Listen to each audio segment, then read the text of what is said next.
On to our two presenters tonight. Kevin Kriese is the chair for the Forest Practices Board. Kevin was appointed chair in August of 2018. He has a Bachelor of Science in Forestry from UBC and a master's degree in Natural Resource Management from SFU. Kevin entered public service in 1992 and worked in several different ministries before becoming an assistant deputy minister in the North area for the Ministry of Forests, Lands, Natural Resource Operations, and Rural Development from 2010 to 2018. And we certainly ran into each other a few times over that period. And we're in a much better place now. Kevin's work focuses on improving engagement with First Nations and solving land use issues. For the past 25 years, he's lived in Smithers, where he enjoys cross-country skiing, mountain biking, hunting, and hanging around the beautiful Bulkley Valley. And then Doug is one of our neighbors here in the sunny Okanagan. Doug's a professional biologist. He's been with the Forest Practices Board since 2008 as manager of Audits and Investigations. Like his colleagues, his work takes him around the province investigating complaints and auditing forestry and range practices. While it is necessary to report when the rules are not being met, Doug says it's equally as important and rewarding to showcase good forestry and range practices, because we can all learn better when we see how the job can be done right. So without going too much farther, I'm going to turn it over to these two fellows. And as I said, I'll keep track of the question and answer. We'll ask at the end. And just keep in mind that these two are, they're the ones that follow the rules and talk to us about how the rules could be changed, but they don't get to write the rules. So if you're feeling rather excited tonight, I again would refer you to your MLA or to the minister and not to these two. So thanks, Doug and Kevin. Take it away. Right on. And thanks a lot for the intro, Jesse. And I just want to thank everybody for joining. It's a great opportunity for the Forest Practices Board to tell you a little bit about what we do, as well as I think a really important report that we released last year about fish habitat directly relates to what you folks see and do. I know that people who join this are conservationists who are out there traveling forest roads in BC, hunting in the forest community, and we'd like to explain what we see in our work. So I'm going to lead off with a bit of an intro to the board and some of the work that we have, and then Doug's going to take over and tell you about our report on fish habitat. So next slide, Doug. The first thing I'm going to do is tell you a little bit about the board, just for those who may not be familiar. So this is a picture of the board and staff. Basically, we are, as Jesse said, the independent watchdog for sound forest and range practices. We do a bunch of things, but primarily we do audits, investigations, and special investigations and special reports. So we look at complaints from the public, for example, and we do reports like this one, which is more of a systemic big picture assessment of what's going on in BC.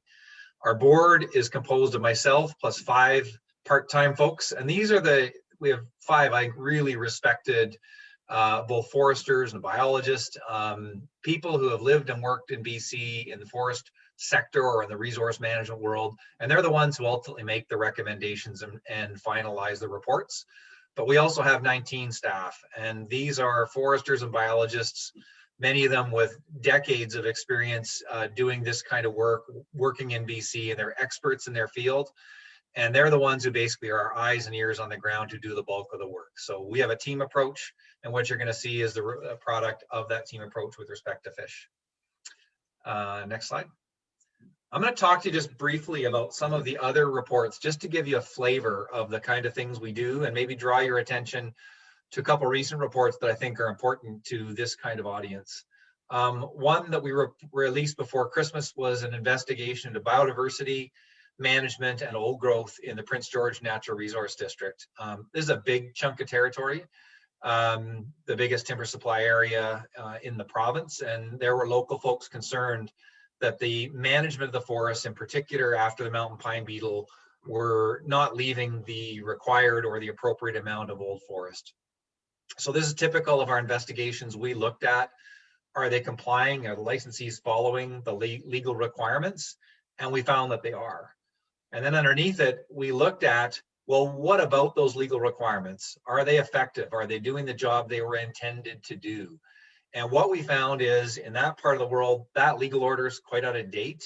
It was established in the early days of the mountain pine beetle and has not been updated. And like a lot of things in planning, you need to go back and revisit these things. So it was kind of frankly frozen in time. And we also found that the way the order was being implemented, if you compared those legal requirements to basically a biodiversity risk assessment, you found that biodiversity values are at higher risk. And that's because of the way the order is structured, the way it defines age, and the way it's being implemented on the ground.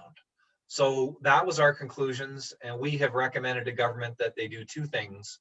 One is they actually identify on the ground old growth management areas and high risk areas. This is a rare part of the province where old growth was defined kind of in the computer and didn't have actual locations attached to it, so you couldn't tell how good it was. And then secondly, we recommend that they actually go back, review the order from almost 20 years ago and update it to reflect the more recent science that we have, as well as changing social values. So take a look at that one if you're interested in issues related to old growth management. Next slide. Another one I want to point out, we like to tell it as it is, and sometimes that's good news and sometimes it's not so good news. We released a report last spring, which was a follow-up to a previous report in 2014 on bridges. Now, most of you are going to drive across lots of forest road bridges. And when we released the report in 2014, we found systemic issues, not well-built bridges from a safety, environmental perspective, systemic problems on how they were being documented, and frankly, some pretty poor practices. The good news is people took that seriously. Both government, the forest industry, and professional associations, frankly, kind of read the riot act around this one, introduced training for their members, and did a bunch of actions to try and improve the practices. So we went back in 2018, 2019, and took another look at it. Next slide, Doug. And this is a picture here up on the upper left of the kind of bridges that we found in the 2014 report. This picture is actually pretty famous. I'm glad I never drove across that bridge. And the bridge on the lower right is essentially the kind of bridge that you want to find, which is a well-constructed bridge. Next slide. And I sort of realized I have a closer slide. So what we found, we went back, and this is the good news, is practices between 2014 and 2018 had really improved. We found basically across the board quite good practices, some minor areas of non-compliance, but they were not significant. We had some areas of professional practice that could be improved. But overall, it was actually a really good news story that forest road bridges were now being well built, safely built, and environmentally sound. So I want to make sure we occasionally give a shout out to people when you see that kind of good practice. It warrants being credited. Another report that I want to draw people's attention to is one we call tactical forest planning. So as many people know, the government last 2-3 years ago invited submissions around updating the Forest and Range Practices Act, and the board made a number of recommendations.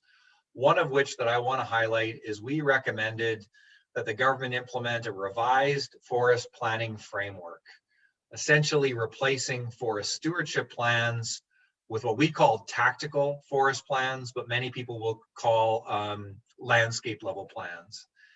Next slide.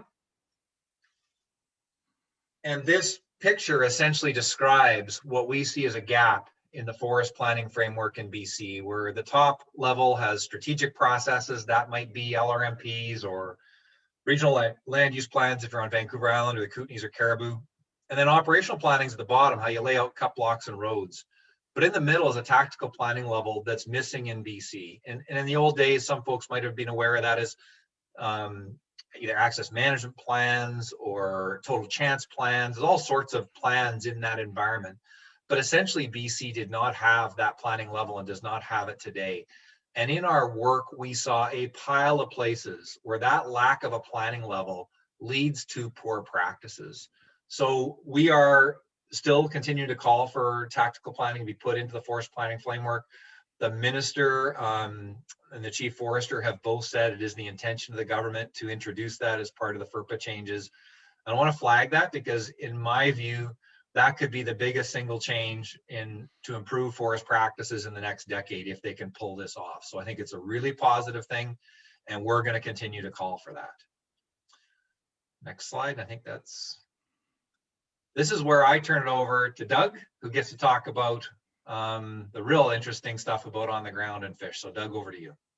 Good evening, everyone. Thanks for having me, and thank you for that nice introduction, Jesse. So tonight I'm going to talk about back in 2018, the Forest Practices Board embarked on a two-part fish habitat project. And the reason we did that is that over the board's history, which dates back to 1995 when it was first established, we had undertaken a number of complaint and one special investigation that sort of dipped into fish habitat.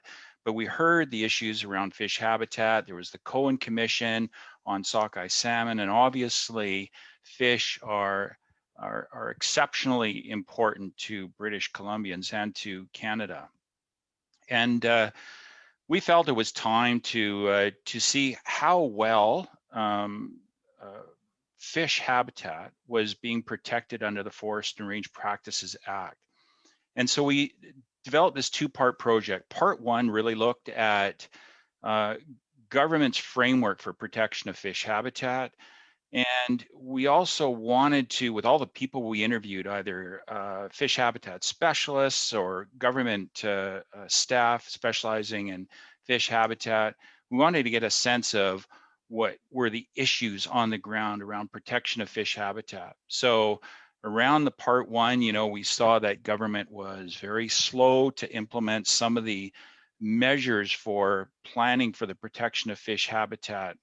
One example in government under Forest and Range Practices Act can establish fisheries sensitive watersheds, high value fish habitat that can be designated, and certain rules can be established that licensees have to follow in those watersheds. And also three things, and that's what I'd like you to focus on, of the issues that we identified. And we drilled it down to three that we primarily heard from others. Management of cumulative effects at the watershed scale. So these are all of the things that are going on in a watershed, whether or not it be private land, crown land, recreational users. We've got a lot of watersheds where we've got cabins around lakes and livestock ranging in watersheds, utility corridors, the list goes on and on, mine sites, that whole cumulative effect. So additive, all of those, you know, specific issues or specific values or purposes or land uses being put together, and that develops into what we call a cumulative effect.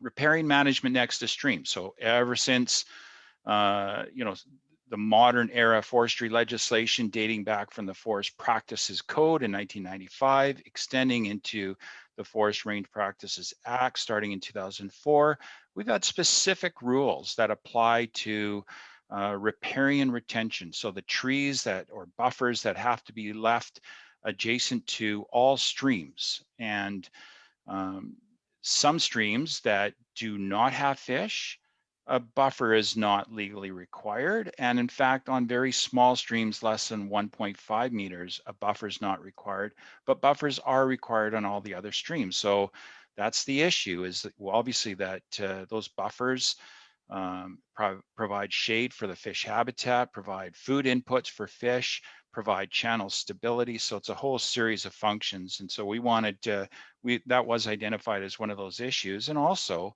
the inputs of sediment from forestry roads into fish streams. So the big purpose around part two, and that's what we're really going to spend most of the time tonight talking about, is given those three issues, what is happening on the ground?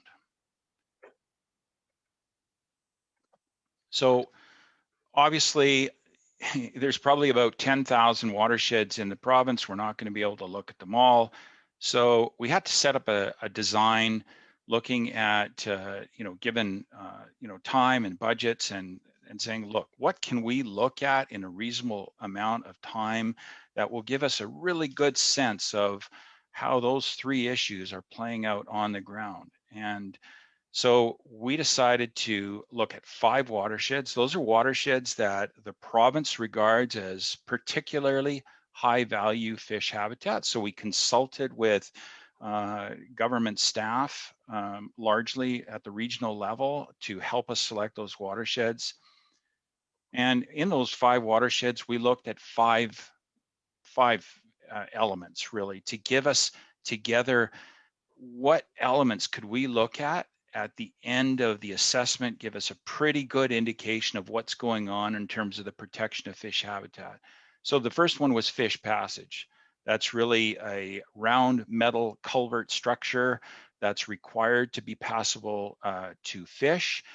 Sometimes you might see on a road where the culvert is perched up and there's a waterfall coming out of the culvert, and fish have difficulty moving up through that culvert structure. So really, again, is how passable are those culvert structures? Sediment from roads into streams, riparian buffers, looking at how effective those buffers were for providing good quality fish habitat and channel stability. Range use, how are livestock impacting fish habitat? And the stream channel condition. So when we get to that, stream channel condition is really about how functional is that stream. When you can imagine a stream that, you know, on a level grade has got a really nice riparian buffer, lots of nice overhanging banks. You're not seeing a lot of bed load material in the channel. You're not seeing eroded channel banks. Well, typically that's a functional stream channel. And when you start seeing a lot of those channel beds filled with sediment, or the channel banks themselves are eroding off, then you've got issues with your stream channel condition. And that tell you quite a bit about what's going on in the watershed. So compliance, typically speaking, our special investigations almost always look at compliance. Are licensees complying with the legislation? We did not look at compliance in this investigation. We looked at effectiveness. How well is it working? How well are practices on the ground protecting fish habitat? And I'm going to tell you towards the end of this presentation why we didn't look at compliance. It'll all start making sense to you. So the 5 watersheds. So in the Northwest, the Owen watershed, east of Williams Lake is the Woodjam watershed. In the Fraser Valley, the Ainsley watershed. On the Coquihalla Connector, west of Kelowna, Pennask watershed, and the Memikee watershed on Vancouver Island, supporting salmon. And I'll just point out one of the Pennask watershed. Many of you will travel over that watershed as you're coming into the Okanagan. That one watershed west of Kelowna there provides over 40% of the rainbow trout brood stock for the freshwater fisheries program. So it's a significant watershed, both driving economic value throughout the region, actually throughout the southern interior, as well as its environmental value.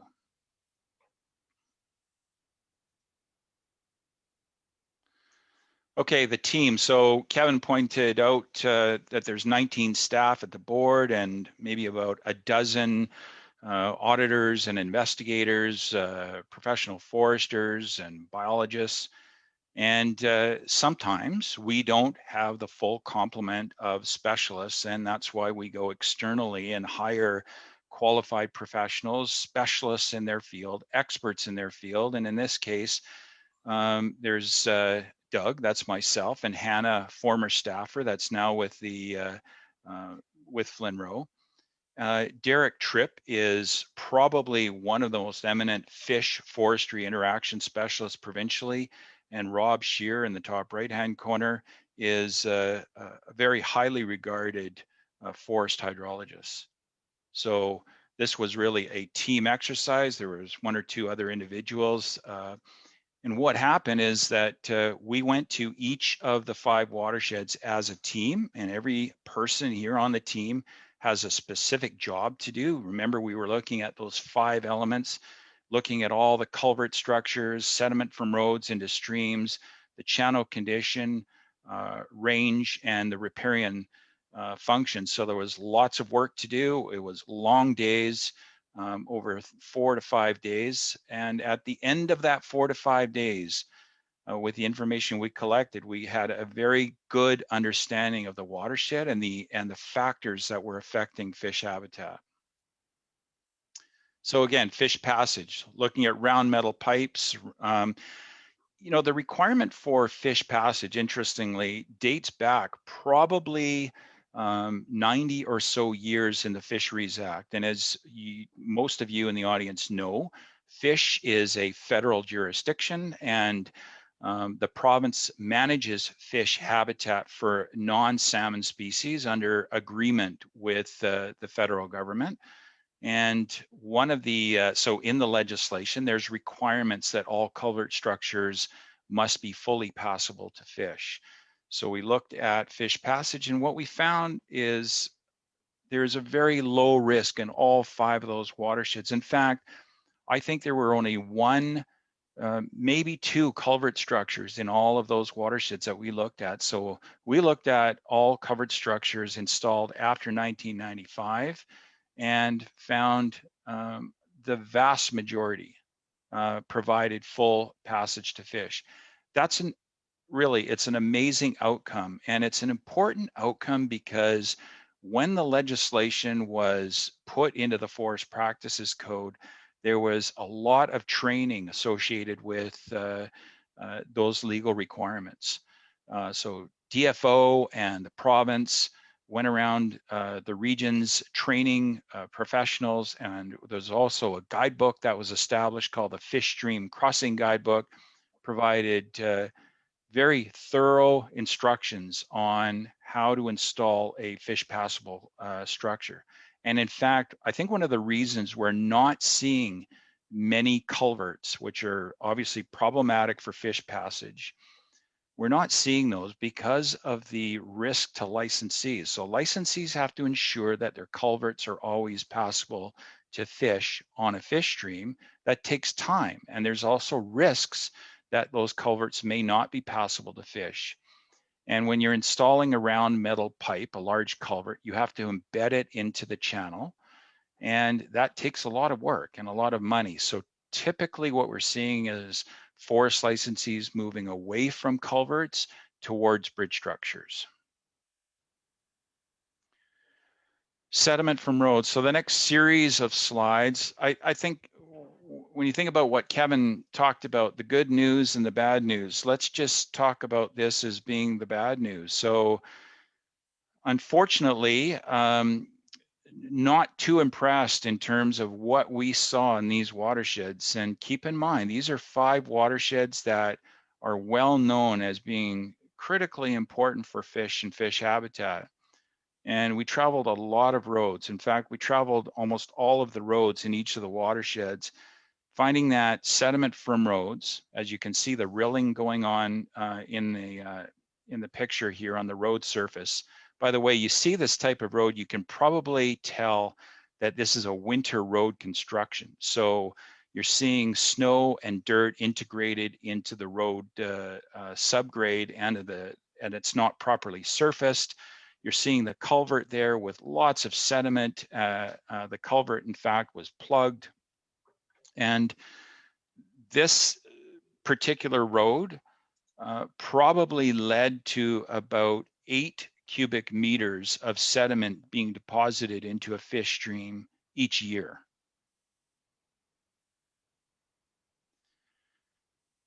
Very typical. So you see the photo on the right, you're looking at a ditch structure, and where you see these concrete barriers, that's right prior to the stream. So there's nothing in the ditch holding back the water. And so you see these conditions as very dry. In fact, it was probably about 32 degrees outside when this photo was taken. But now you can imagine a 1 in 10, a 1 in 40 year rainfall event, and the quantity of sediment that flows directly into fish habitat is significantly. And I will tell you that when we go out into the field and we apply our measuring technique, and it's the same measuring technique that the province uses. As a matter of fact, the province developed it.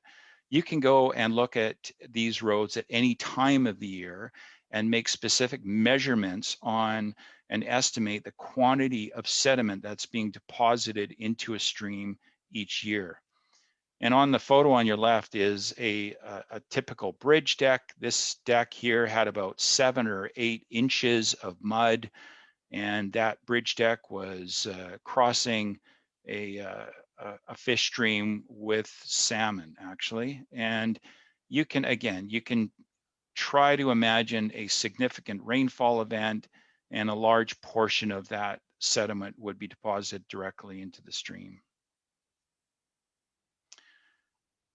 Sometimes when you look at road design, it is actually quite important. So most roads are not designed effectively in terms of being able to shed water. So what you want to do on a road is design it that water is removed off the surface of the road as quickly as possible. And that technique is, can involve insloping the road, crowning the road surface. Maybe some of you out there listening tonight are grader operators. You would know this quite well on those various techniques. And one of the challenges you can see here is that the bridge crossing is the lowest point in the road, when in fact you want to be able to elevate the bridge crossing so water doesn't all funnel towards the bridge deck. And then once it hits the bridge deck, it's simply going to drain off into the fish stream. So this is a design issue. It's almost impossible to deal with this around erosion and sediment control techniques like putting in ditch structures or even road crowning. You're not going to, once the design is in and once the road is built and it's built poorly in terms of not being elevated, it's almost impossible to deal with the situation afterwards. So road design is so critical. This type of practice is where you've got mud on the decks is obviously unacceptable. This could be easily resolved by having field crews out there cleaning bridge decks off. That's nothing new. Perhaps putting some guardrails against the lip of the bridge deck here to prevent the sediment from flowing off. But really, that sediment should be cleaned up, and you should not have a road design where you're dealing with that much sediment on the structure. When you see that, you know you have a design issue and you're going to have to deal with that. Again, the photo on your right, just those constant sediment sources. And here, you're not seeing any what we call sort of the dam structures that could be put across the ditch structure to hold back that sediment. But once those, it's called not a coffer dam, but a check dam, put into the ditch structure to hold back the water flow. And what you're really doing is those structures in a ditch is you're slowing down the velocity of water. And when you slow that water down, the sediment drops out of the water, and the water flows over top of your little dam structures. But of course, you have to clean those out to be effective. On your left-hand side, those are those steep road cuts that are raveling constantly and bringing dirt onto the roads, excess dirt onto the road surface, which eventually leads to a fish stream. Again, those are the design considerations that really are the primary solution is where will this road be constructed in a manner that reduces that long-term impact, not only to drinking water quality, but for fish habitat as well. So you can imagine the cost to now deal with this cut slope as around erosion and sediment control versus the cost of better planning within the landscape about where your road network is going to be placed to reduce that potential impact. The photo on your right, there really is no excuse to use these open areas near bridge structures, and we saw this twice as snow dumps. So these are areas that are being snow plowed in the winter time, and snow is being shoved off at these openings adjacent to fish streams. We saw that twice, not a good practice. on the photo on your left, some obviously some road or terrain instability issues, a direct risk to fish habitat.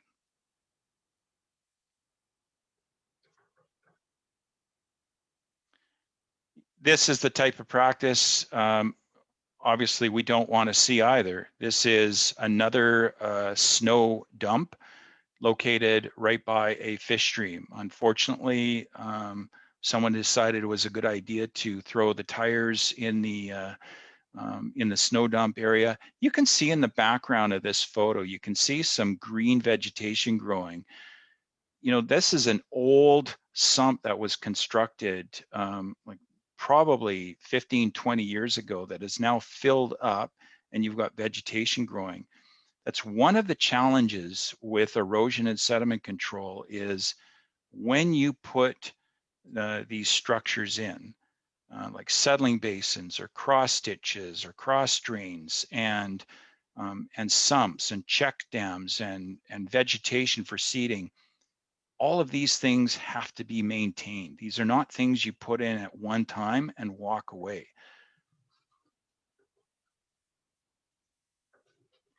In the Owen watershed, it is quite interesting. It's about, one aspect that I really appreciate about my job is around education. And this is a main haul road in the Owen watershed where there's a secondary ditch structure that's been installed by the grader operator, runs about 30 kilometers. And what's happening is that this ditch is effectively acting like a vessel carrying water, and it's not broken out in obvious places where there's vegetation and it's benign, it's not going to cause any harm, but often it breaks out at culvert structures on that are installed on the road or the lowest point, and the Owen River is right adjacent to this road. And so you've got all this water funneling towards the weakest point at these crossings, spilling right into the channel. So there's a very cost-effective opportunity to go back along this main haul road and design sumps and design breakout points for your water in areas where it's not going to have effect. It does not make much sense to carry that water past areas where it could be drained to the forest floor with no impact. The quote above is speaking to the grader operator who had said to us, as a matter of fact, the licensees responsible for maintaining this road had said that, well, this is all the way we've always done it, and it becomes normalized until you identify, what the issues are and explain that this practice is not a good practice. And there are probably more cost-effective options rather than carrying the risk of this water going into fish habitat and, of course, being in a possible non-compliant situation. So what is the big deal around sediment and fish anyways? Well, there is a wide body of scientific reports that have well established the impact of sediment on fish. And so sediment affects fish in a variety of ways. So adults in the stream channel, they'll probably try and avoid areas because of difficulty obtaining oxygen through their gills. So they might avoid those areas altogether. They have difficulty searching for food. Generally speaking, adult fish are more tolerant of sediment than juvenile fish. Juvenile fish, as you can see, the elvins in the gravel.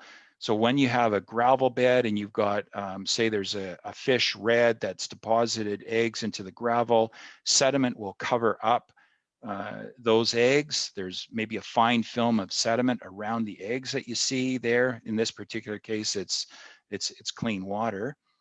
But when that happens, then oxygen can't get into the egg yolk, and that fish will die. And when you have fry in the stream channel, there's a period of time when they emerge from the gravel, they still need to develop their cough reflex, and that's that ability to expel sediment from their gills.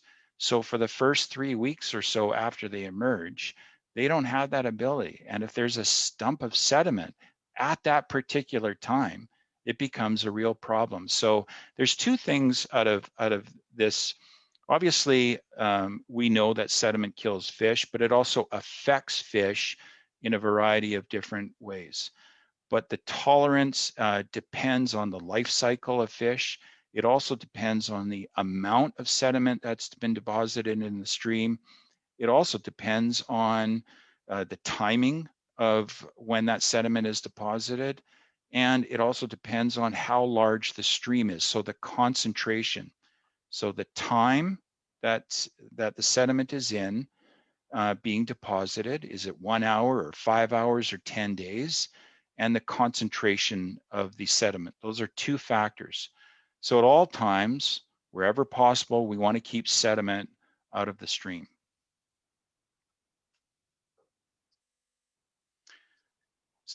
I'm just going to show you this really quickly here.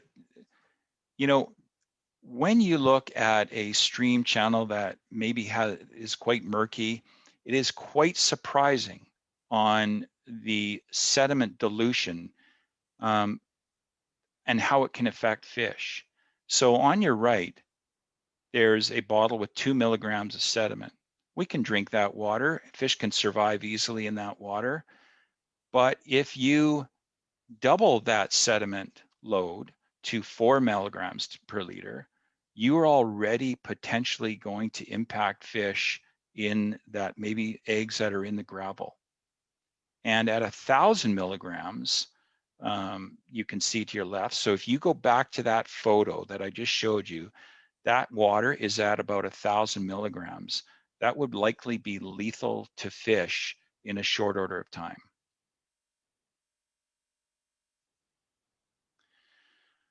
So this is no surprise based on the photos that you've seen. So a problem in 4 of the 5 watersheds. This is a pervasive problem. It's not a single crossing that we identified. This is about a series of sites, or a number of different sites within these watersheds, where sediment from roads into streams was a pervasive problem, except for one watershed. That's the Memeki watershed. If you remember, that's the watershed near Campbell River. So why did we see things different in the Memeki watershed? Well, the bridge structures at almost every crossing were elevated above the approaches. That means when you had heavy rains, the water was not able to flow to the bridge structure. And the other key thing is the heavy use of seed mixture for revegetation in-stream or in ditch structures to slow that velocity of the water. And also the key element, though, was the amount of rock that was used on the road surface. So you didn't have that muck and fine sediment on the road surface. That rock, we call ballast on the roads, was probably the most effective erosion control strategy in that watershed. So again, one watershed in the wood jam, it was moderate, but really these are not good practices. And I think the key is that they're avoidable with some pretty well-established approaches. I mean, keep in mind, erosion and sediment control practices have been in place in British Columbia, commonly used since the 1970s. Erosion and sediment control around Europe has been in play probably since the 1700s. So this is not new science. Those approaches are well known.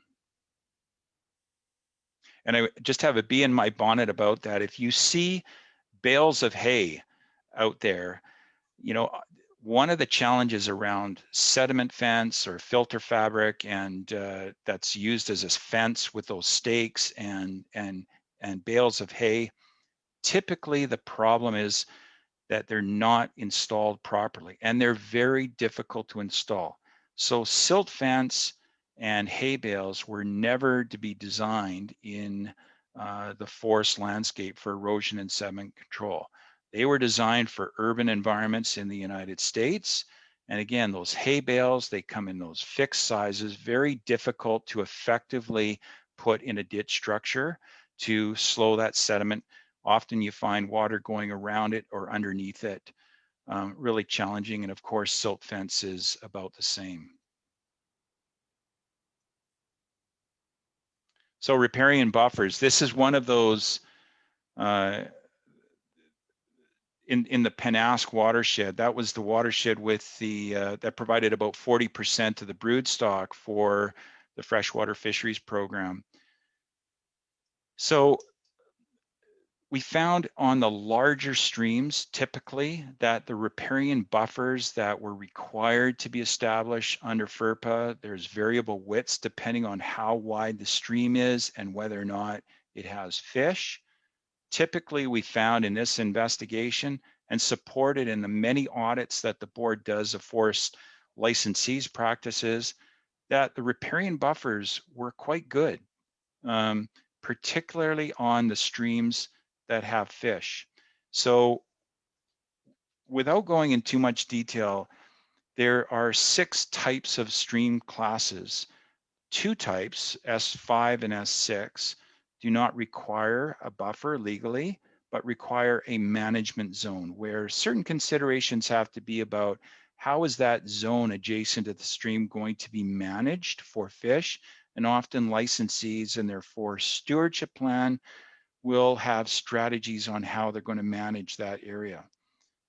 S1 to S4, so the first 4 are fish streams, and the first 3, S1, S2, and S3, the buffer is required, a certain width buffer is required adjacent to those streams, and S4, if you remember, those are the channels less than 1.5 meters wide that are not required to have a buffer, but often we're finding, and in audits as well, that licensees are putting buffers adjacent to those streams. We have found issues, though, in this investigation that we're getting a lot of blowdown adjacent to those small streams, typically S6 streams. And government's Forest and Range Evaluation Program, that's the monitoring program that was developed to support effectiveness monitoring under the Forest and Range Practices Act, and found many of the same things where a lot of wind throw adjacent to these small streams. So you might be leaving, although you're not legally required to leave timber adjacent to these streams, when that timber is retained and not enough of it is retained to provide a sound buffer adjacent to the streams, that those trees are going to blow over. The problem is that when you get a lot of wind throw adjacent to those small streams, that can actually be quite damaging to the streams. This particular stream in the bottom here is, you can't see it, but it's in the bottom there, is a non-fish stream, but it's directly tributary to a fish stream. And so you get uprooted trees that contribute sediment and erosion of materials into the stream channel, carries that material down to a fish stream.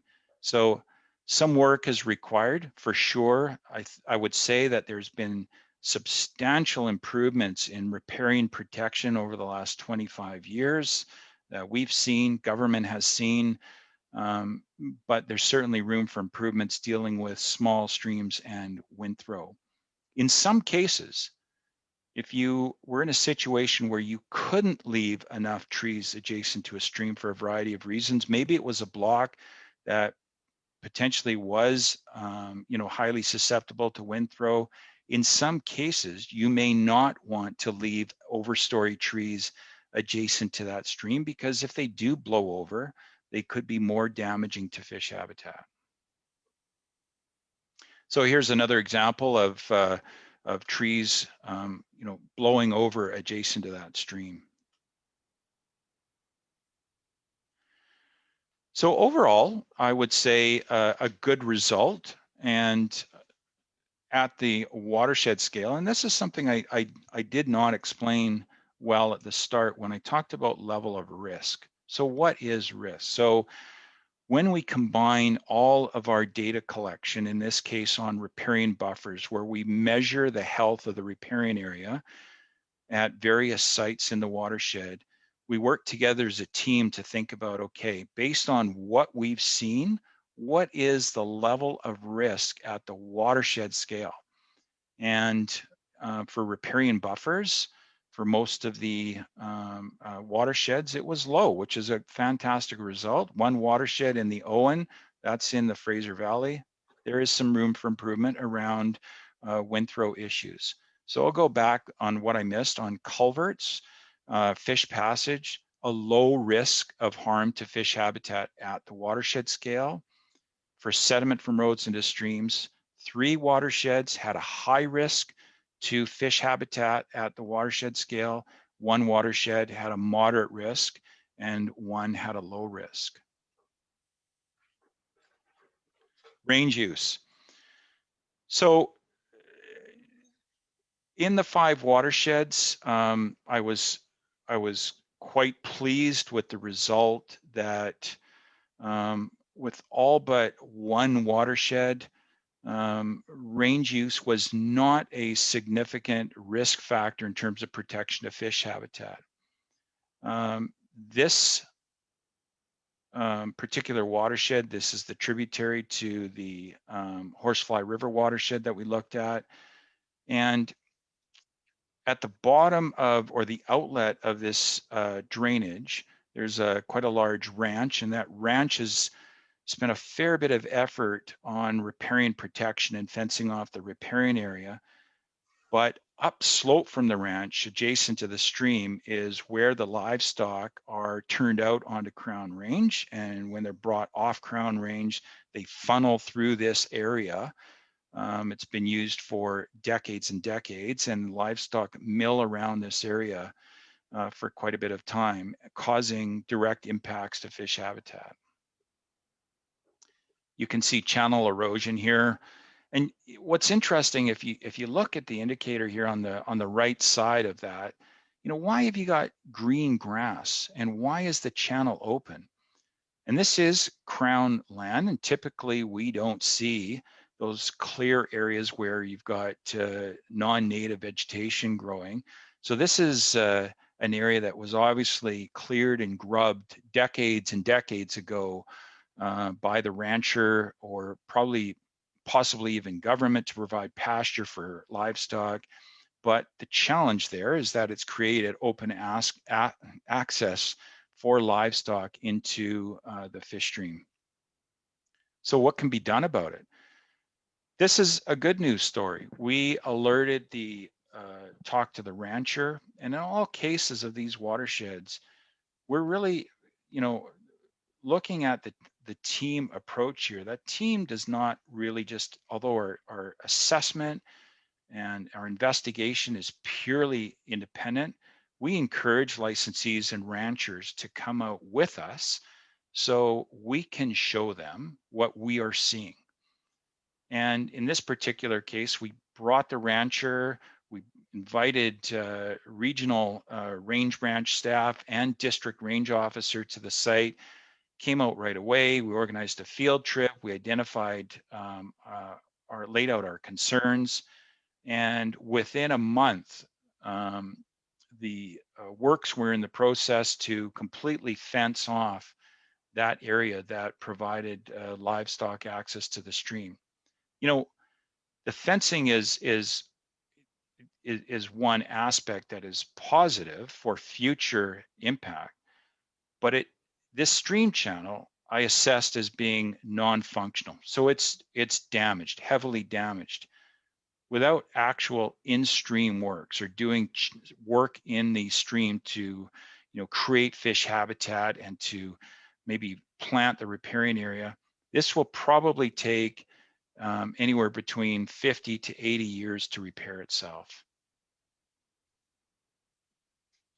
So 1 watershed, there was no range use, but overall 3 watersheds were at a low risk of harm to fish habitat, and one, the wood jam that I just, that's a tributary to the Horsefly River watershed, which some of you know quite well is a very important watershed for salmon, was at a moderate risk, but it did get dealt with.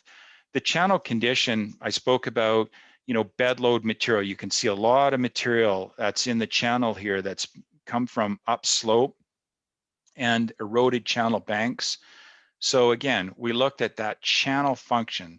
That's the area beyond the riparian, that's in the channel itself, not the riparian buffers, but what's going on inside the channel. And here's an example of an eroded channel bank.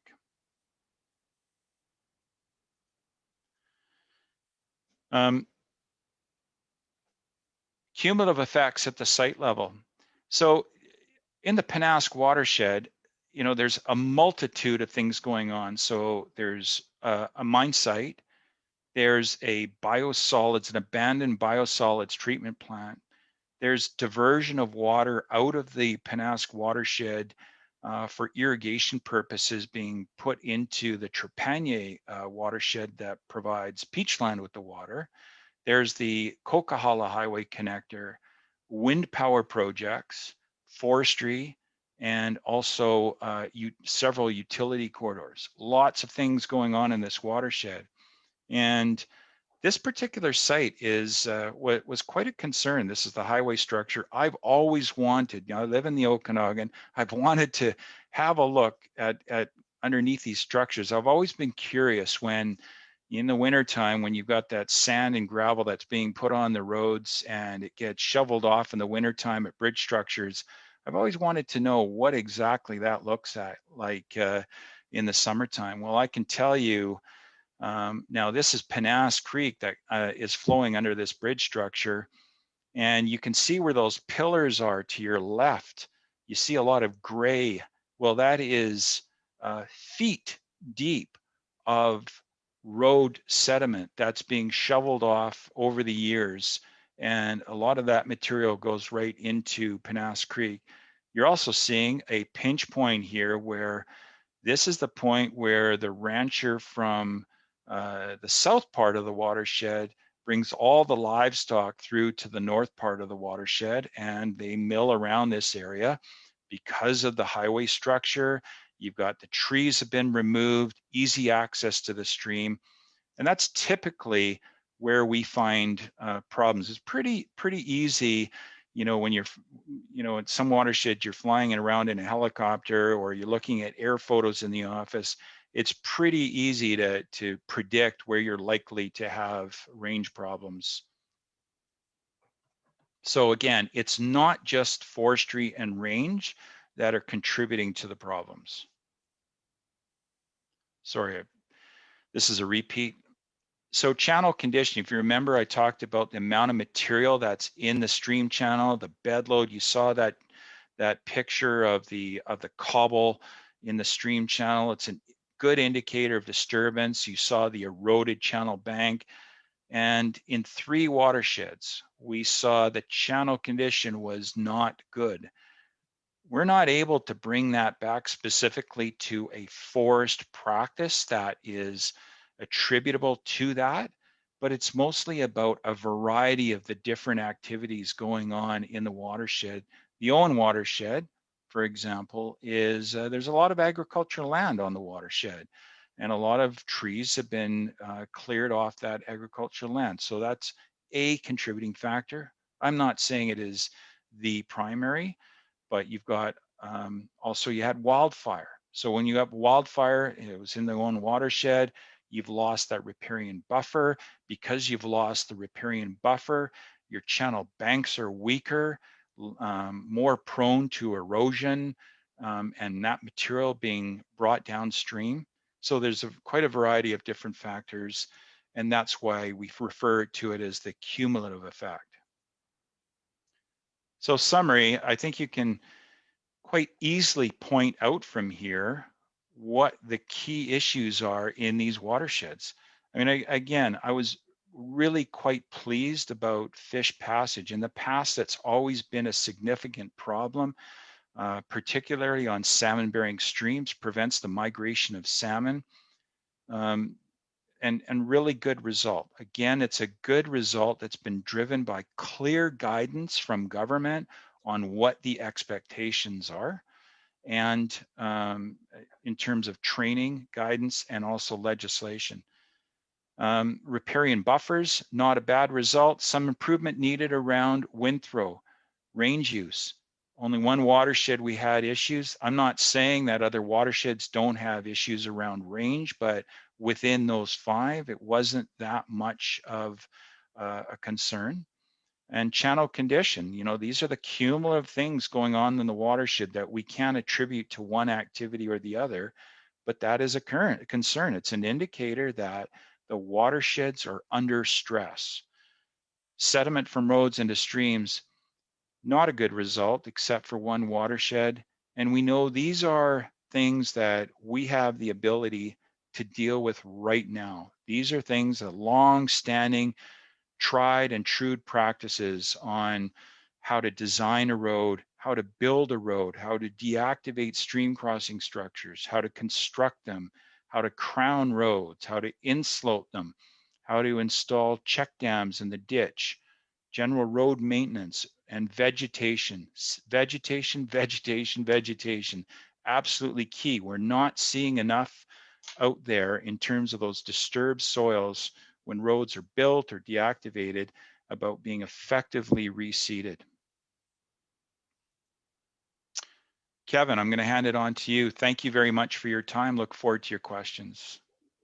So I'll close here fairly quickly. Doug sort of captured it earlier. We have a culture of some aspects of good management for fish habitat, but the board's calling for a culture of good sediment management on forest roads.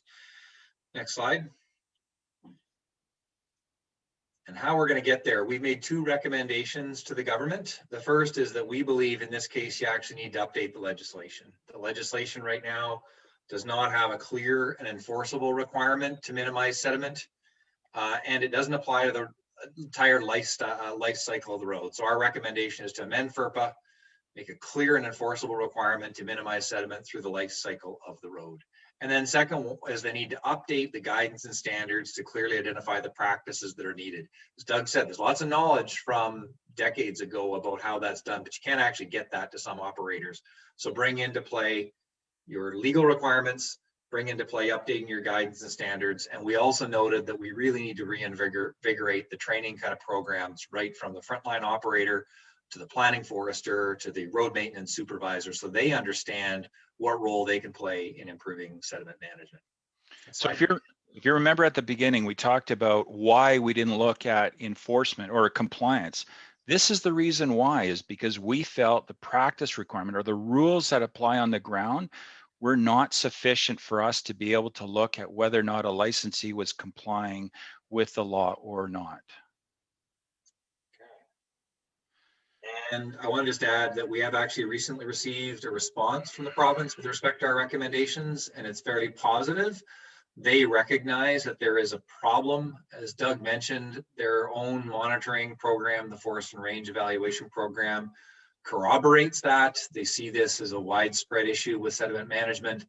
And so they've committed to examining the current legislation and identifying options to fix the sediment issue. So stay tuned. That takes a while to do the work of analyzing the legislation and bring forward a legislative fix, but we're optimistic that the government will move in that direction. So what can you folks do? Obviously, we just like to keep you want to stay informed. Look to our kind of reports if you want to stay informed of what's going on. Talk to licensees if you see something going on that you think is suspect. Give them a call, and then pay attention to the practices that are going on the ground. And I think that's where we stop and we open it up for a discussion.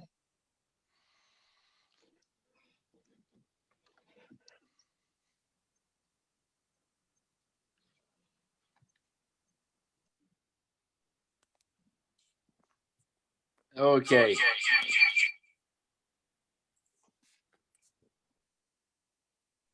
Having some technical difficulties here with my internet. Am I coming through, Doug and Kevin? It's good. Okay, I've tried to kind of split the questions up into some themes. There's a lot that I don't know if you can answer, but a lot around non-timber values. Things like fishery stocks, effective monitoring and compliance, a more inclusive forest stewardship model representing all environmental components, especially water quality protection, stuff around how do communities unite. So I guess really the question is, how do we include non-timber values into this broader decision-making matrix related to forest management? Yeah, great question. I'll just come back. When I talked earlier about our tactical planning, I think what they're getting at is in BC, there really hasn't been a planning process or any process to bring forward community values and say, what's the right balance between timber harvesting and road building and silviculture and moose and deer, and in this case, water or fish, since basically the land use plans of the 90s and the early 2000s. So I'm optimistic that the government's program of modernized land use planning is a great opportunity when that actually gets underway. But the second one is we called for the process of tactical planning to create just a place where you can have the conversation. In this watershed, do we need a little bit less, a little bit more on the moose? And if it's on the moose, which kinds of habitats? And in these kinds of examples, questions like with respect to fish and sediment is, how many roads do we need out there? How many roads exist? Should we be having lower road density? Should we be closing some roads? Should we be leaving some open? Those conversations don't have a home right now. And that's why we're calling for a planning framework that would basically be able to have those conversations about the right balance. Other than that, the only real avenue is to go and licensees do advertise their forest stewardship plans and get involved and raise your values and raise your questions. Thanks, Kevin. Lots of questions rolling in. And then just to touch on that again, what I'll say, what I said at the beginning is we're here to help these facilitate the conversation, to give you information. But if you feel like there's a rule or a law or something you want changed, pick up your pen and paper or call your local MLA or the minister, because that's where these decisions make. These guys follow the law and tell people, how it's supposed to be done and what can be made better. But at the end of the day, clearly a lot of these issues and decisions happen above the Forest Practices Board's role. So here's one, and I won't mention people's names because I recognize a few names that probably don't want their name mentioned because of where they work. Bit of discussion around a lot of mercantile timber being left in the bush because licensees do not want that size at the mill, whether it's diameter or length. Is there possibly a shift back to provincial forester checking regularly with the ability to find the license holder for leaving mercantile timber in the bush? So I'll answer that. Not the board, Forest Practices Board doesn't have jurisdiction over this stuff because it's Forest Act, but I will say that is an issue that the previous government took on the coast and introduced a new waste penalty system to try and incent people to bring it in. It was quite controversial. And they were talking about doing something in the interior, but I think when COVID came along, they delayed that. So pay attention. Your local district manager would know, but they are essentially upping the penalties for waste. So that will basically create a financial incentive for people to take it in out of the bush. Great. Here's one around cumulative effects. Do you have a template to provide structure to assessing cumulative effects on fish habitat for all fish-bearing streams, rivers, and lakes? Do you guys have a tool? That's a Doug question. So in this investigation, we designed that template ourselves. And really, it's the idea of going into a watershed, spending 4 long days, maybe 5 long days with travel, and developing a system that we could look at those 5 elements. Again, range use and riparian buffers and channel condition, fish passage and sediment from roads. It was something that we designed. It's something that we didn't have a check stop or something that was designed previously. And we had to come up with a way of how can we bring the on-site data combined with our professional opinion of the team of Derek Tripp, a specialist in fish habitat, myself, a specialist in fish habitat, other staff members, the forest hydrologist, and bring together this idea of, okay, this is what the site data is telling us. What do we think the risks are at the watershed scale?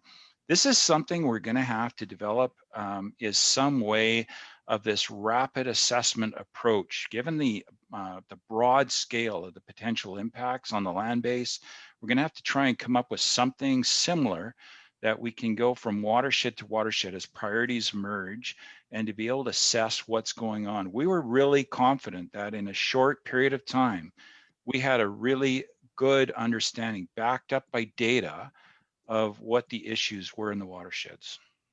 So no template, something that we developed.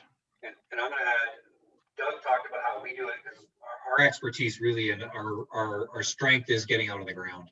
The province also has been developing over the past 6 or 8 years a cumulative effects program. If people aren't familiar with it, it's been long talked about, but it's taken a long time for it to get up and running. And I won't give it, you know, it's got some gaps, but they are now starting to produce cumulative effects reports for different parts of the province using their sort of GIS-based template. And these are big chunks of ground. They've done one for Kamloops, they've done one for Elamanika, and they just released one for the Boundary watershed, which was sort of in response to the concerns about the flooding in Grand Forks.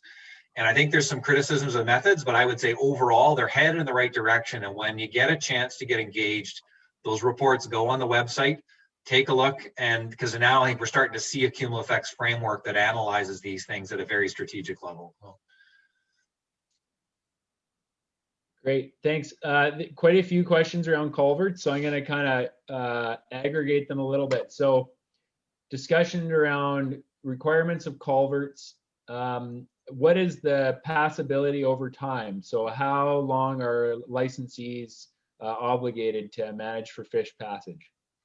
Well, in fact, under FERPA, licensees are obligated to maintain fish passage after the forest stewardship plan expires. Actually, so it's over the long term, the obligation. So the question is that the limits of the question is about how long, or what else was there to that? Yeah, that's essentially the question is over time. That was basically over time. How long are they responsible as the road is active in perpetuity? When does their legal obligation, when are they absolved of that, I think is the question. So the answer is they're not absolved. Okay. So, and again, fish passage under FERPA is a duplicate requirement under the federal requirement under the Fisheries Act around maintaining fish passage. That's always been there. And we have similar, laws under FERPA for protection of fish habitat or the provision of fish habitat. So it's nothing new. Right. Two more related specifically to culverts. Right. It talks about room for improvement under culverts. So this one talks about arch culverts, appropriate riparian buffer on susceptible sites, EnviroSpan. Also, Vancouver Island, an operator who talked about implementing flat bottom creek culverts for fish passage, having a granular inlay to meet the stream bottom. And definitely I mentioned that constantly seeing undersized culverts. So I guess the question is, what's the status quo? How effective is it? And can it be improved? And what kind of improvements should we be talking about? Well, so there's challenges with all of the different types of culvert structures. So the round metal pipe, or the arch structures, or the arch elliptical structures. So there's three different types right there.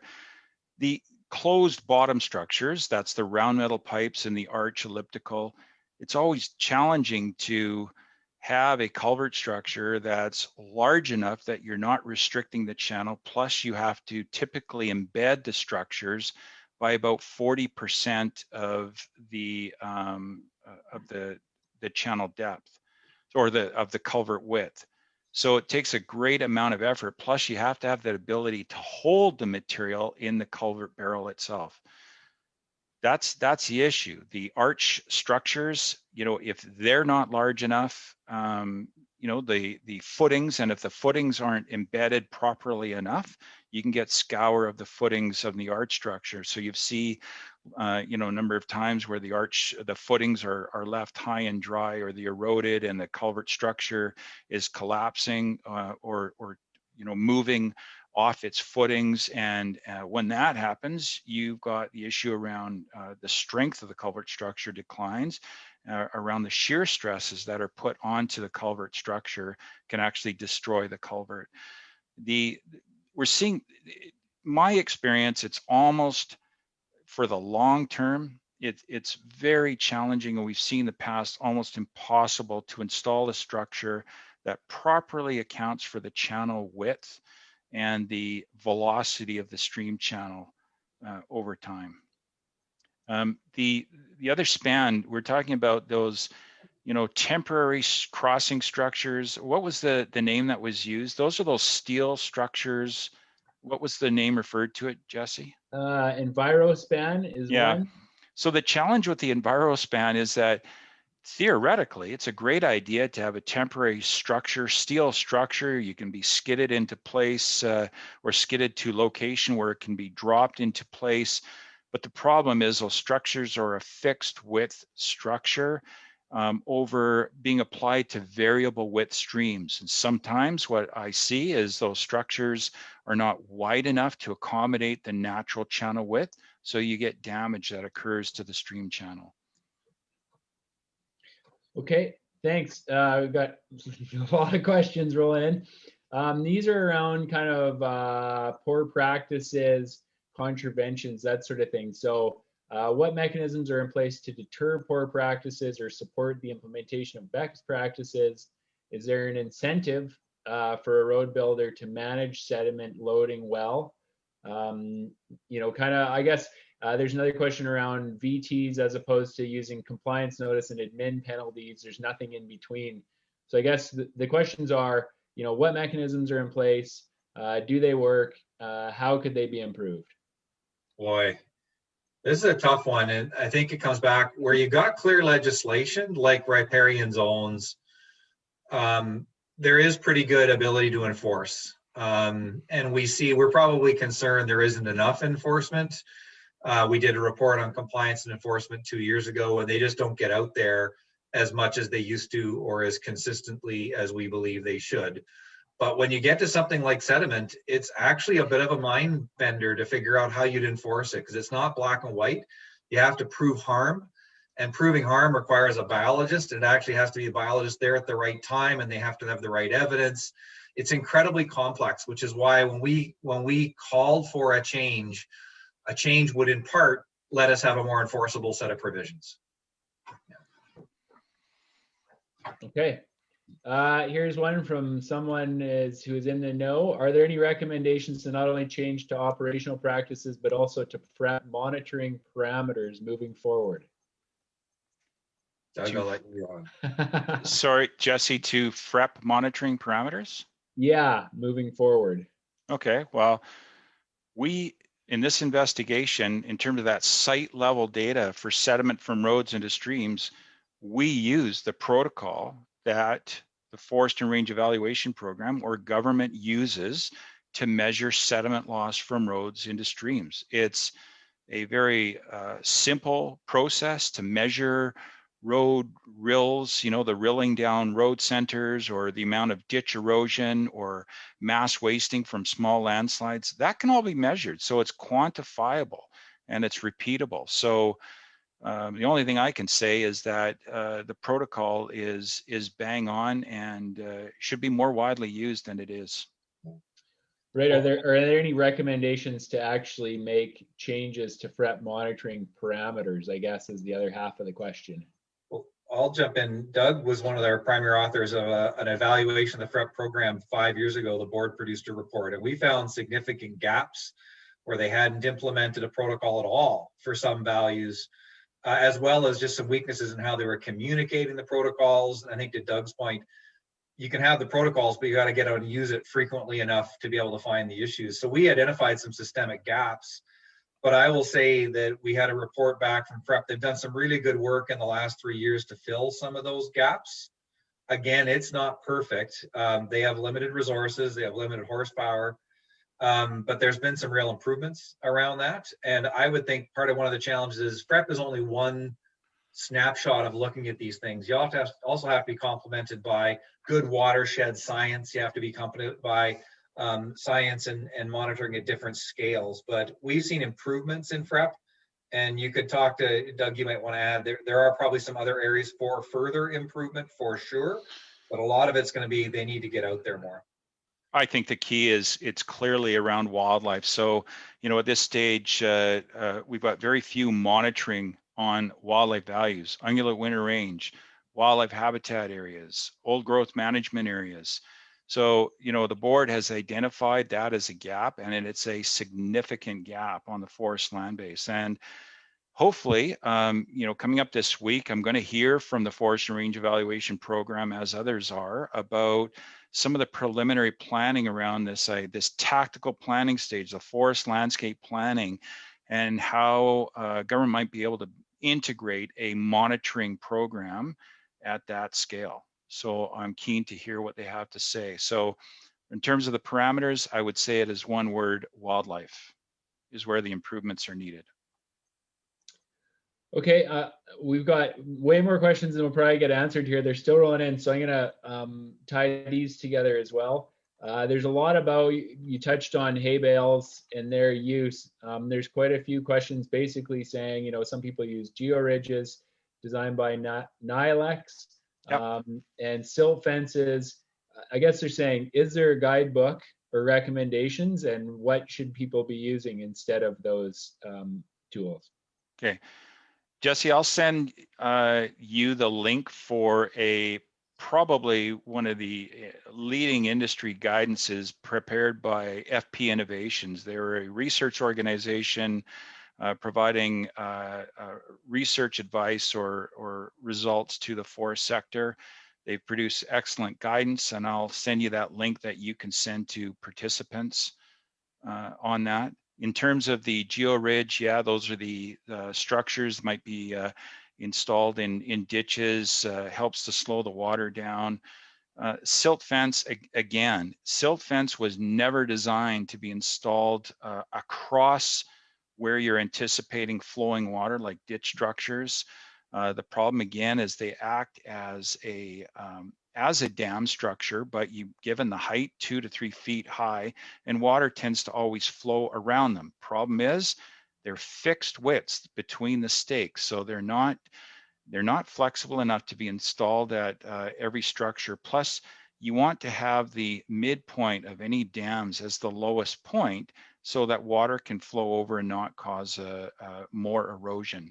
So again, silt fence was never designed for the forest landscape. It was designed for the construction sector in the urban areas. Okay, thanks. We've got a lot here. One around old roads, roads that were designed before Forest Practices Code existed. Is there a mechanism to deal with that, or do those get grandfathered through? Well, I think there's two questions there. One is, you got old roads no one's using anymore. There's a lot of those in BC, and there's a lot of them that still continue to cause damage, and there's no liability, there's no management of them. Second is, you have old roads that are active. They were built, but they're still active. You might have a road permit on them. And again, unless there's damage, there's no obligation to go out and fix them proactively. But what I will say is, when you do a proper watershed assessment of a watershed, you look at the whole watershed, they'll generally identify risks. And if they see a road that is like obviously problematic, they'll say, look, that road there is problematic. You should do something about it. And that sometimes triggers a licensee to go back, rebuild the road, move the road, put in riprap or whatever it takes to ameliorate the risk. The problem is, those watershed assessments really only happen in a small part of BC. Typically community watersheds, and some licensees do them in other watersheds, but that's the mechanism, and it's just not that widely applied. Okay, there's a whole bunch. We've got a bunch from one person. So last one, can controlled hardpan surfaces be constructed for livestock use and fence and replant others, i.e. balanced approach to increase control, managing the land loss? I'm not clear on the question. Yeah, can controlled hardpan surfaces be constructed for livestock use and fence and then replant other areas. So I think this is around moving cattle across the landscape using hardpan as opposed to the current operations. Probably twigged that picture on Pennask is my guess. Yeah, I'm not quite familiar with hardpan, Jesse, but in terms of where we see the most effective outcome is on that pasture rotation approach. So livestock are being moved from one pasture to another. Unfortunately, there's a number of range tenures provincially that aren't sort of split up by pastures. And the difficulty comes is, you know, historically, livestock may be controlled within an area because of timber. And when you've got that mosaic of forest harvesting across the landscape, interrupting those natural range barriers between pastures, it becomes more and more difficult. I don't know if I've answered the question, but in mitigation to that, that's when the fence is typically installed and cattle guards when those natural range barriers have been impacted by harvesting. Okay, great. We'll ask a few more. We'll go to 8:30 and then I'll cut it off. There are a lot of advocacy related questions and I'll kind of close those off at the end and try to save these guys from getting into too much hot water. I do have one question here, which is pertinent. How many First Nations were included in this work, I guess? And then the other question is, are you actively working with local First Nations in your work? I'll take that one. This report, we didn't include First Nations directly. We have just initiated a First Nation strategy. We're going to start to notify First Nations before we begin projects, and in some cases we'll actually involve them if they wish. So that's something we're just moving into, so stay tuned.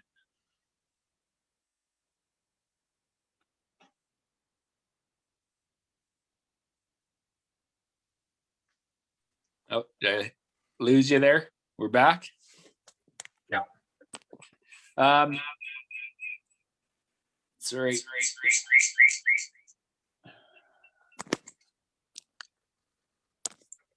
For this. Any concerns that standards are becoming prescriptive, contrary to the philosophy behind professional reliance? It's a great question. That one caught me off guard. No, I don't think we've seen a move to prescriptive. If you talk about the old days, which is, you know, the kind of skidder you should use and all that kind of stuff. They're being more precise though on what you have to accomplish. And I think that's what you're seeing is a move to, there was places where it wasn't clear what the real objective was. It wasn't measurable, didn't meet the SMART attributes. You couldn't go out and tell whether it was being done or not. So I think what we're seeing is filling in the gaps of clarity on what the resource objectives are. And the professional still has to go out on the ground and figure out how they're going to get it done. I guess my sense on that is that the freedom to manage, or that non-prescriptive approach, really depends on the value at stake. You know, if you're talking about a species at risk, has limited distribution and is close to extirpation, more specific rules are required. And that's why we have things like wildlife habitat areas where it's a prescriptive approach in a designated area. And I think where you're dealing with high value fish habitat, that more prescriptive approach might be necessary in that circumstance. So I think it really depends on the value that's at stake. I don't anticipate as government considers the board's recommendations and thinks about the opportunities for a new regulation, I don't anticipate a overly prescriptive approach to that. I think it's important to have the rules clarified, but in tandem with that, it's that guidance and the importance of the training the whole broad spectrum from forest professionals. And the key is the people maintaining these roads, the enormous influence that they have in terms of how fish habitat is protected. I'm talking about the grader operators, for example, that are out there, critically important to this puzzle, but it's not just about regulation, it's about the training and the guidance. And that's why, in my view, around fish passage, why we've seen such tremendous outcomes, because of that regulation in tandem with the guidance and the training. Thanks. So specifically related to this report, what was the criteria for selecting the watersheds in your review? That's a really good question. So you saw that those watersheds were pretty much spread around the province. So we wanted to get that regional diversity. We wanted a watershed on the coast. We wanted, of course, watersheds that were regarded by Ministry of Forest Lands and Natural Resource Operations and their sort of key fishery staff as important. So we wanted watersheds that were naturally recognized. There was no argument that these watersheds are important for fish. And of course, we wanted to, as an obvious criteria, is we wanted to go into watersheds where we knew there was recent FERPA activities. That's predominantly in all the work that we do on the ground is around FERPA. So of course the criteria is to have FERPA activities. We wanted also some watersheds where we knew there was multiple activities going on, not just FERPA related in those watersheds. Great. Here's one. Why are forest practices around streams on private land held to a different standard than on public land? And is there anything being done to change them to the same standards? It's largely because the history of private land is, almost sacrosanct in our world, but there are practice requirements through the Private Forest Land Management Act, and the government actually undertook a review, started 18 months ago, to review those standards. I'm expecting to see recommendations come back to government or something in the next 6 months to a year. So stay tuned. There may be updates to private land requirements. And on the municipal land or private land, in about most of the southern interior and Vancouver Island and the coast, we have the riparian areas regulation. So it's a requirement of the Fish Protection Act, and the regulation sets requirements for riparian buffers adjacent to lakes and streams near private land.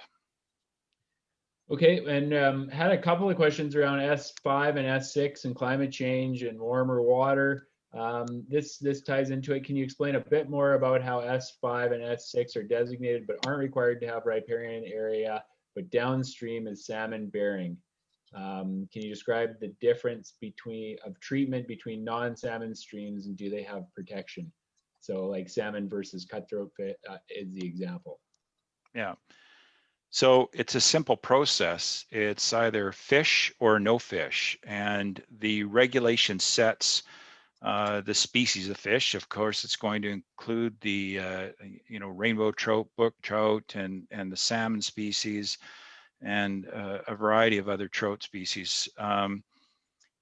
But it's not as complex as that. So it doesn't get into the different species of fish. It's just simple whether or not it's got fish and the width of the stream channel. So S5s and S6s, there are some requirements around the treatment of those that are directly tributary to fish streams. So there are some requirements, but they're not necessarily leading to enhanced riparian buffers. The licensee has to make sure that those downstream waters are not going to be impacted by the harvesting of an S5 or S6. I'd say that, the person asking the question is absolutely correct, is that we really need to be thinking of these as the watersheds, irregardless of whether or not they have fish. We know that a tributary to a fish stream, those streams are vital for stream temperature maintenance, for fish food. They provide those inherent values for fish habitat. Just because they don't have fish doesn't necessarily mean that they shouldn't be buffered. We do know that quite a few S5 streams are being well buffered, and S6s, we're seeing really significant improvements on the buffering of those. But at the time, currently, believe it or not, an S4 stream less than 1.5 meters with fish, there's no legal requirement for a buffer. I don't agree with that, but what's happening on the ground is licensees, by and large, are leaving pretty good buffers adjacent to those streams. Kevin, anything to add on that one? No, I think what you're seeing is an evolution of practices in response to public expectations and often First Nation interests. Improvements in riparian is just one of the big things people want to see. Okay, I'll give you one last one, and then we'll take the rest to questions that I'll send to you guys, and we'll get it out via social media, the ones we can answer, because we've got quite a stack here. How do we eliminate small salmon-bearing streams having their buffers removed by wind throw? This is particularly problematic around bedrock canyon features often associated with cold water refuge. Yeah, so I'm not a wind throw specialist, but I can say that typically what you need to do is pull back the cut block edge from those areas and leave a wider buffer. And there's other techniques that have been used on the coast around thinning and topping of trees within the management zone in order to properly protect the actual reserve zone. And those are on the wider fish streams, but basically we need to replicate that same concept adjacent to those smaller fish streams. Okay. Move the boundary back. There's a number of comments around driving change and a lot of questions around that part of the process. I guess maybe the question for you guys is what can people, what you know, I'm going to refer to timber supply analysis, all the rest of that. What can people give their input into from your perspective? And then I'll deal with the other half of the question. Okay, I will say two things. One is when you see a forest stewardship plan advertised, get involved. The second one is they now have to annually advertise, or they will start to have to annually advertise a forest operation plan. That's actual cut blocks and roads. That's a new requirement that will be theoretically brought into force this coming year. It was brought into FERPA. The FERPA 1 changes. Again, it's a place to basically get involved and raise the issues. Those are really the two big ones that come up on a regular basis across the province. Okay, anything from you, Doug, on that front? No, nothing to add. Other getting involved is the key. Getting involved. You know, most of the people on this webinar are probably driving forest access roads a lot. It's the other thing is keeping your eyes open, looking at these road maintenance issues related to the findings of our report, keeping that awareness, having that conversation with, knowing who the licensees are, opening up that dialogue of telling them, sharing your concerns with them. And also, you know, you notice the photo with the ATVs in the bottom. I put that there on purpose. It was really about driving an ethic. You know, a lot of you are driving cross streams. I drive across streams, you know, because I'm in the bush a lot. I recreate in the bush a lot. Sometimes there's no crossing structures. Think about that tread lightly concept. Think about how you're crossing these streams. Think about taking the easier approach in terms of less harm to fish habitat. All those types of activities, including, you know, the on-site stuff of being aware of when you're crossing these streams, there is an impact associated with that, and particularly how you approach that can reduce that impact. But it's the conversation, having that open, friendly dialogue, positive dialogue with licensees.